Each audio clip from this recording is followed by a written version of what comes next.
पवन भैया जी सत साहिब, मेरा कुछ शंकाएं हैं जो आप कृपा करके शंकाओं को समाधान कीजिए। पहला है कि रक्षा सूत्र किस हाथ में बांधनी है, क्योंकि पहले परंपरागत रूप से लड़की को बायां हाथ में और लड़का को दाहिना हाथ में बंधवाया जाता था। इसमें गुरु जी का क्या आदेश है।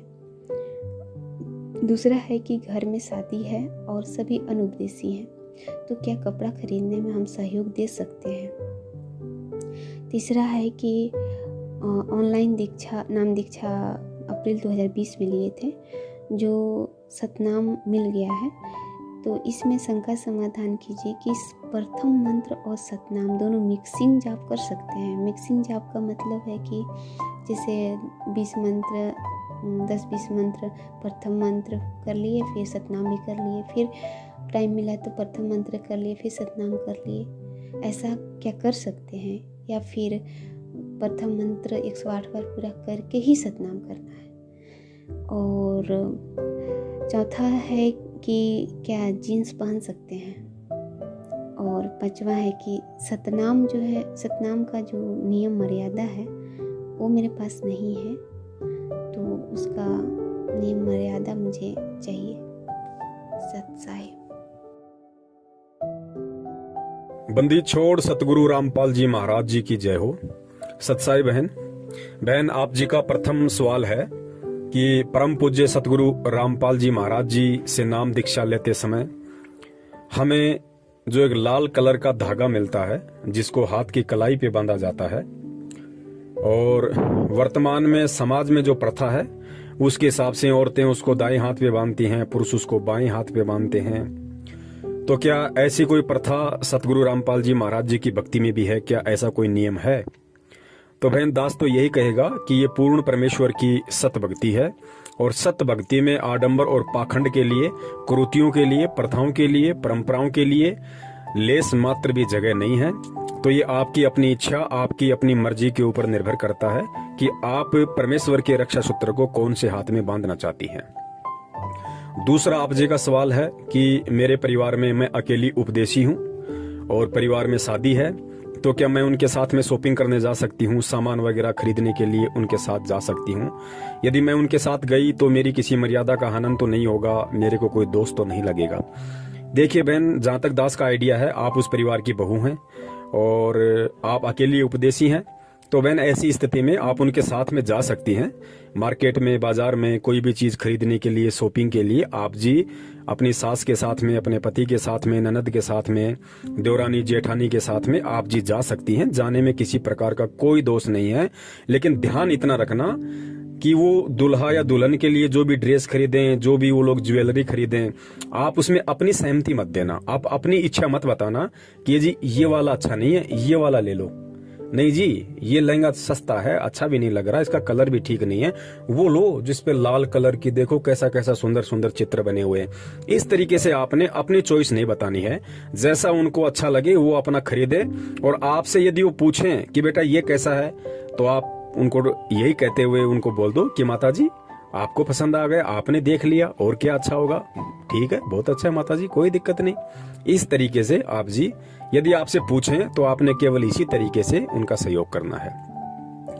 तीसरी आपकी शंका है कि भगत जी मैंने प्रथम नाम लिया, फिर मुझे सतनाम मिला, दोनों मंत्र में जाप करती हूँ, तो मेरी शंका ये है कि मैं दोनों मंत्रों का मिक्सिंग जाप कर सकती हूँ या नहीं। मिक्सिंग का मतलब होता है कि क्या मुझे प्रथम नाम को पहले जाप करना पड़ेगा पूरी 108 माला, या फिर मैं बीच बीच में सतनाम भी जाप कर सकती हूँ।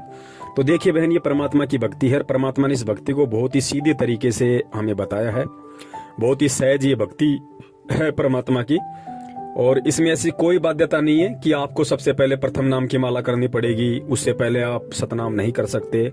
ऐसा कुछ नहीं है। परमेश्वर ने कहा यदि रात को 2 बजे भी आपकी आंख खुल जाती है और आपकी मंत्र करने की इच्छा हो, तो आप कोई भी मंत्र जो आपकी जुबान पे आ जाए उसी को आप कर सकती हैं। उसी का सुमरण, जैसी विधि परमात्मा ने बताई है उस विधि से आप जी उसका सुमरण कर सकती हैं। मान लीजिए आप सुबह उठते ही आपने सतनाम के 4 मंत्र कर दिए, उसके बाद आपको कोई काम याद आ गया, आप अपनी रसोई में चली गई, वहां मान लीजिए आपको प्रथम मंत्र की आपको याद आ गई, आप जितने मर्जी 2, 4, 5, 10 जितने मंत्र कर सकती हो आप प्रथम मंत्र के कर लीजिए।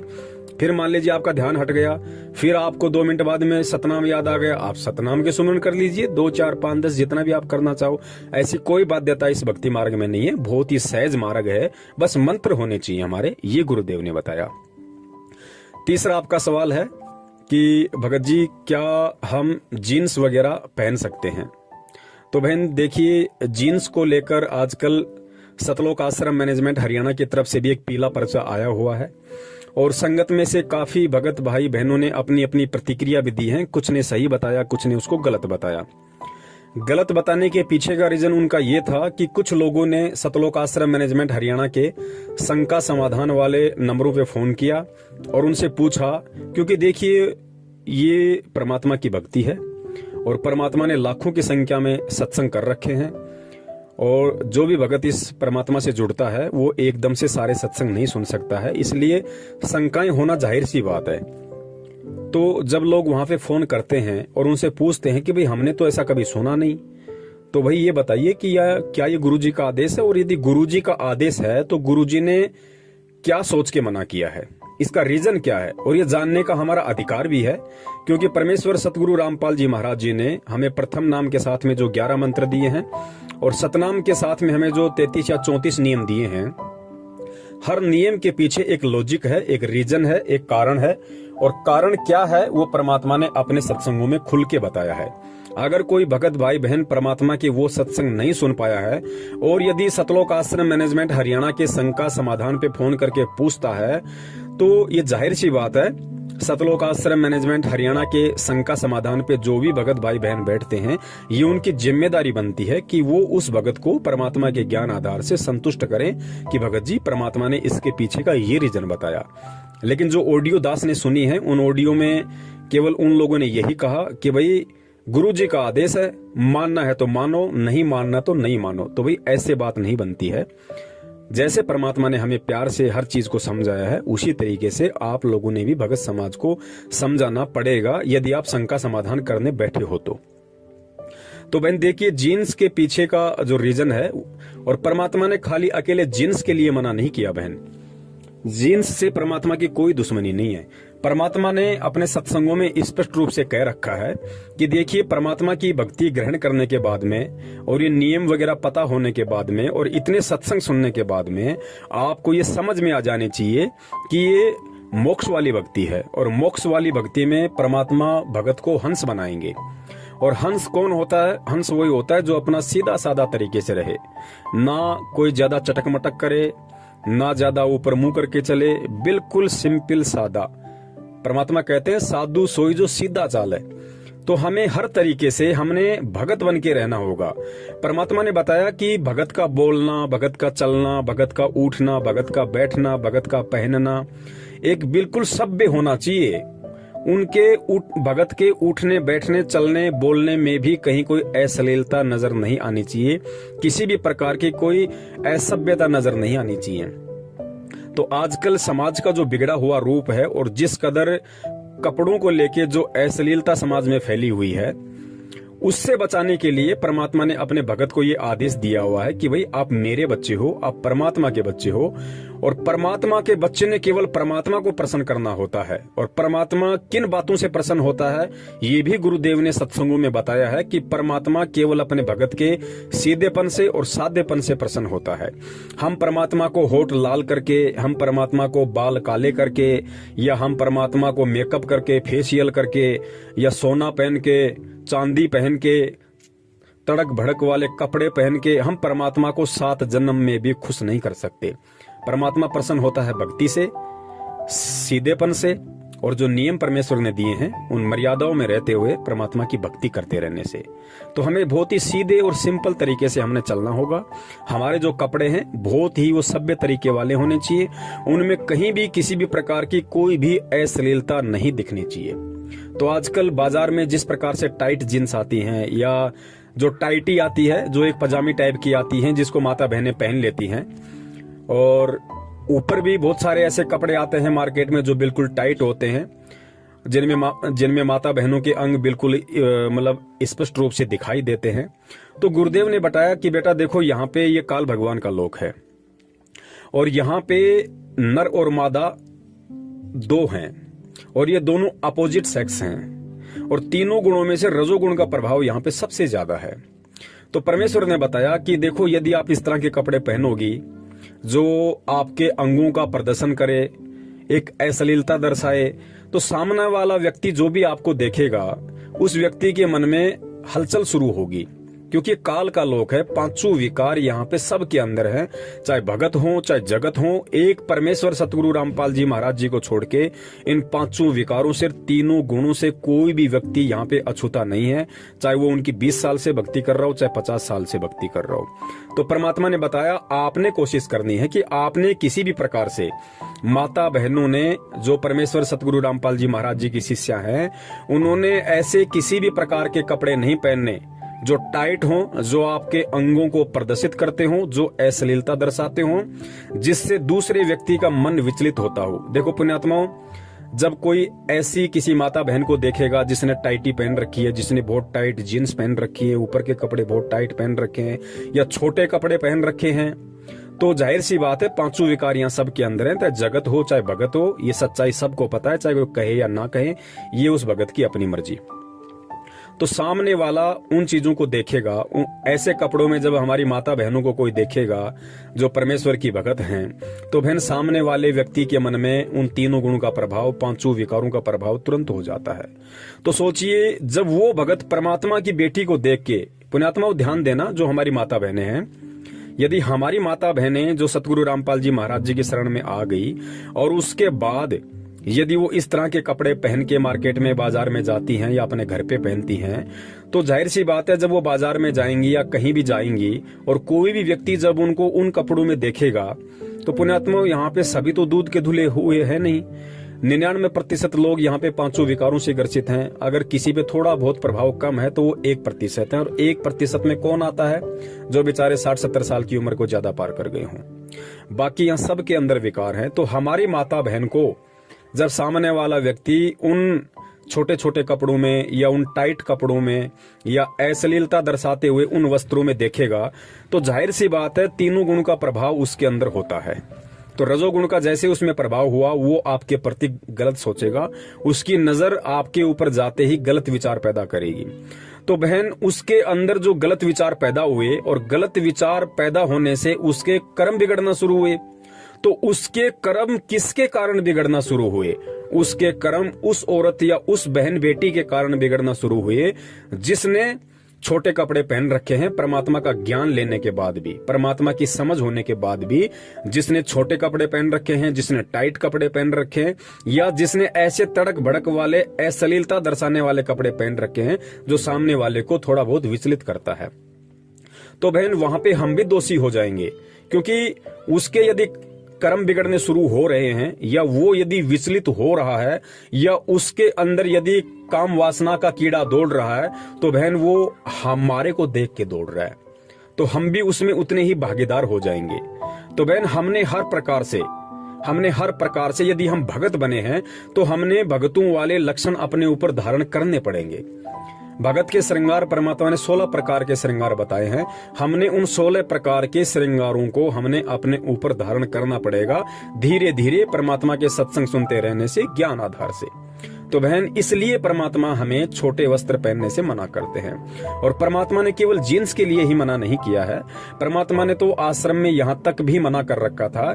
जैसे बहुत सारी माता बहनें हैं अपना जो इस सलवार सूट वगैरह पहनती हैं, तो ऊपर का जो पहनती हैं, क्या नाम उसका, सूट, जो ऊपर का जो सूट होता है, बहुत सारी माता बहनों का जो सूट है वो इतना छोटा होता है कि कोहनी से ऊपर तक होता है। जैसे भाई लोग, जैसे बहुत सारे लोग आप देखते होंगे जो ये टी शर्ट वगैरह पहनते हैं, तो टी शर्ट का बाजू कितनी होती है, मतलब कोहनी से ऊपर तक होती है। तो जिन माता बहनों का ऊपर का जो सूट होता है वो कोहनी से ऊपर होता था, परमात्मा उसको भी धमका दिया करते थे कि बेटा अच्छे कपड़े पहनो, पूरे कपड़े पहनो, कोहनी के नीचे तक होना चाहिए आपका बाजू, वो किसी भी प्रकार का मतलब अश्लीलता ना दर्शाए। अपने सत्संगों में भी कई बार परमात्मा ने जिक्र किया है कि माता बहनों की जो बाजू होती है वो कोहनी से नीचे होनी चाहिए और बिल्कुल ढीली ढाली होनी चाहिए, टाइट नहीं होनी चाहिए। हमारी जो माता बहनें हैं, दास उनसे यही अपील करेगा, दास उनसे यही विनती करेगा कि आगे से हम ध्यान रखें। तो विशेषकर यदि हम घर से बाहर निकलते हैं तो हम बिल्कुल सीधे साधे ढीले ढाले और एक सभ्य औरत को दर्शाने वाले कपड़े हम पहने। तो बहन इसलिए परमात्मा मना करते हैं। और यहाँ सतलोक आश्रम मैनेजमेंट हरियाणा ने इस आदेश को, जो आदेश परमात्मा सन 1994 से देते हुए आ रहे हैं, उस आदेश को इन्होंने पीले पर्चे में डाल के संगत को ये दर्शाया कि गुरुजी ने जेल से ये आदेश दिया है। क्योंकि जब तक ये लोग दिन में 1-2 पीले पर्चे नहीं डाल दें तब तक रात को ना तो ढंग से इनको खाना खाया जाता है, ना इनको ढंग से नींद आती है, क्योंकि ये इनकी मजबूरी हो गई। इन लोगों को आदत पड़ गई कि हमने 1 या 2 पीले पर्चे जबरदस्ती अड़ंग बड़ंग करके हमने संगत में डालने ही डालने। तो इन्होंने ऐसा आदेश पारित करके भेजा है, गुरुजी का आदेश आया है, माता बहनों ने टाइट जींस नहीं पहननी है। अरे भैया, परमात्मा का क्या आदेश आया है? परमात्मा तो सन 1994 से आदेश दे रहे हैं, अपने हर सत्संग में आदेश दे रहे हैं। क्या परमात्मा जेल से जाके अब ये आदेश देंगे? तो फिर तो परमात्मा सारे आदेश देंगे फिर जेल से। परमात्मा ने जींस वाला आदेश क्यों दिया? परमात्मा तो उसमें ये लिखते, अगर परमात्मा का आदेश होता जेल से तो परमात्मा तो ये लिख के भेजते कि बेटो, मैंने जो प्रथम नाम के समय जो 11 नियम दिए हैं, सतनाम के समय मैंने जो 34 नियम दिए हैं, और मेरे सत्संगों में मैंने जितने भी नियम दिए हैं, तुम्हें उन सब का पालन करना होगा, तभी तुम परमात्मा की भक्ति पे टिक पाओगे और भक्ति के लायक तुम बन पाओगे। परमात्मा एक स्पेशल आदेश क्यों देंगे भाई कि टाइट जींस नहीं पहननी है, खुली खुली जींस पहन सकते हो? परमात्मा ने तो हमेशा कहा कि खुला खुला कपड़ा, चाहे जींस हो, चाहे स्वेटर हो, चाहे पैंट हो, चाहे ट्राउजर हो, चाहे सलवार सूट हो, कोई भी कपड़ा हो, हमने खुला खुला ही पहनना है। हमने ढीले ढाले कपड़े पहनने हैं, हमने अश्लीलता दर्शाने वाले कपड़े नहीं पहनने। तो ये कोई जेल से स्पेशल आदेश नहीं आया है, ये तो इन लोगों की अपनी घटिया सोच है जो संगत को मूर्ख बनाने के लिए, और हमेशा इस तरह के आदेश ये लोग पारित करते रहते हैं। ये जो आदेश है ये परमात्मा का सत्संग रूपी आदेश है। तो पुण्यात्माओं, ध्यान रखना, हमने आदेशों का गुलाम नहीं बनना। इस भक्ति मार्ग में जो भी व्यक्ति आदेशों का गुलाम बन के रहेगा वो व्यक्ति कभी भी इस भक्ति मार्ग पे सफल नहीं हो पाएगा। हमने परमात्मा के सत्संग रूपी आदेशों का गुलाम बनना है, क्योंकि सत्संग यहाँ पे सदा रहेंगे। गुरु यहाँ सदा नहीं रहेगा, लेकिन गुरु के सत्संग, गुरु के वचन यहाँ सदा रहेंगे। तो हमने सत्संग रूपी आदेशों का गुलाम बनना है। और जो व्यक्ति इस ज्ञान को आधार बना के परमात्मा के सत्संग रूपी आदेशों का गुलाम बन गया, पुण्यात्माओं, परमात्मा उसको किसी अन्य की गुलामी नहीं करने देंगे। वो कभी भ्रमित नहीं हो सकता, कभी भी शंकाओं में नहीं आ सकता वो व्यक्ति, क्योंकि सत्संग ही इस भक्ति मार्ग की नींव है। और जिसकी नींव ही मजबूत है तो नींव के ऊपर भाई फिर चाहे भक्ति रूपी मकान चाहे कितना बड़ा बनाओ, कहीं कोई दिक्कत, कहीं कोई दबाव नहीं आना। और आगे आपने बताया बहन कि सतनाम के जो 34 नियम है वो आपको नहीं पता है। अब मुझे नहीं पता आपको क्यों नहीं पता है, क्योंकि वैसे तो नाम दीक्षा के समय पर्चे वगैरह दिए जाते हैं। हो सकता है ऑनलाइन आपको नाम दीक्षा मिली होगी, आपको नियम नहीं बताए गए होंगे। ना ये लोग ऐसा कोई ध्यान देते हैं, चाहे कोई नियम ले या ना ले, इनको इन बातों से मतलब नहीं है। मैनेजमेंट को केवल संख्या जोड़ने से मतलब है, ताकि ज्यादा से ज्यादा लोग ज्योति पाठ और दान जमा करवाए। नियम में रहे ना रहे ऐसी कोई बाध्यता इन लोगों को नहीं है। तो सतनाम के जो नियम है, अगर परमेश्वर दया करेंगे, मालिक प्रेरणा करेंगे, तो दास सतनाम के जितने भी 34 या 35 नियम है, परमात्मा एक विशेष वीडियो उन पे बनवाएंगे। और जैसे परमात्मा ने प्रथम मंत्र के समय जो 11 नियम दिए जाते हैं, जैसे परमेश्वर ने पहले उसका एक वीडियो बनवा रखा है, उसी प्रकार परमात्मा अगर दया करेंगे तो दास सतनाम के सभी 34 या 35 नियमों का भी एक वीडियो अवश्य बनाएगा अपने भगत भाई बहनों के लिए, और ताकि हम लोग नियमों को अच्छे से जानेंगे, समझेंगे, पहचानेंगे, तो हम भक्ति पे दृढ़ होकर चल सकेंगे। अगर समय आया, परमात्मा ने प्रेरणा की, तो अवश्य सतनाम के नियमों का भी वीडियो बनेगा। सत साहिब, जय हो बंदी छोड़ की।